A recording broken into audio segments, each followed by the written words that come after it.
Hi, my name is Ioana Dobrescu. I'm a project manager for water footprint implementation. The water footprint measures the amount of water used to produce each of the goods and services that we use. It can be measured for a single process, such as growing cotton, for a single product, such as a t-shirt made out of that cotton, for the food that we eat, or for an entire multinational company. The water footprint can tell us how much water is being consumed by a specific country, by a specific sector, at river basin, or even globally. The development of the water footprint concept was spearheaded by the Dutch professor Arjen Hoekstra, with the collaboration of more than 100 water footprint network partners. The scope of the study was to perform a water footprint assessment of the 5 Central Asian countries, that's Kazakhstan, Kyrgyzstan, Uzbekistan, Tajikistan, and Turkmenistan. And the assessment comprised a water footprint analysis of the production and consumption of each of the countries, a virtual water trade analysis between the countries themselves and between the region and the world, and also an economic analysis of the virtual water trade.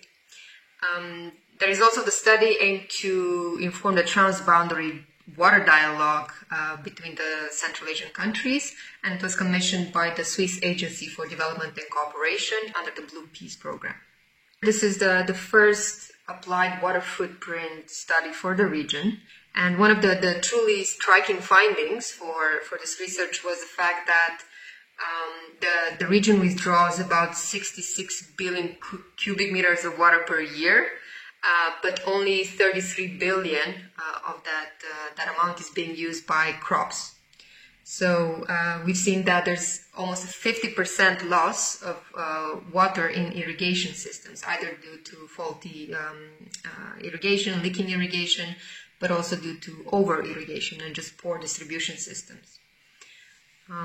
Other results have shown that there's a big difference in water efficiency for crop production between the countries. Within the regions, the countries have a lot to learn from each other in terms of becoming more water efficient for the same crop. We've also seen that the region as a whole is a net virtual water exporter. They are mostly exporting products that have a lower economic value than those products that they are importing. We believe that the results can inform a smarter trade in agricultural products. The results of the studies are particularly useful for decision makers and policy makers at the government level. They can be used as a tool for awareness raising, for realizing very specifically and based on scientific methods how much water is being used in the agricultural sector, how much water is being lost. Well, for me, it was the first project that I worked on for Central Asia. So I think everything that I've learned during this project about Central Asia was new to me. But it was also interesting to see, for example, when we looked at specific crops and the water footprint of specific crops in each of the nations, that quite a few are in fact very close to the benchmarks, so to the most water efficient use for that specific crop.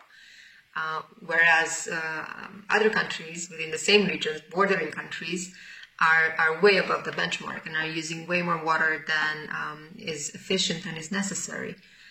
So for me, this was one of the striking things, that bordering countries do not communicate and do not learn from each other on how to become more water efficient.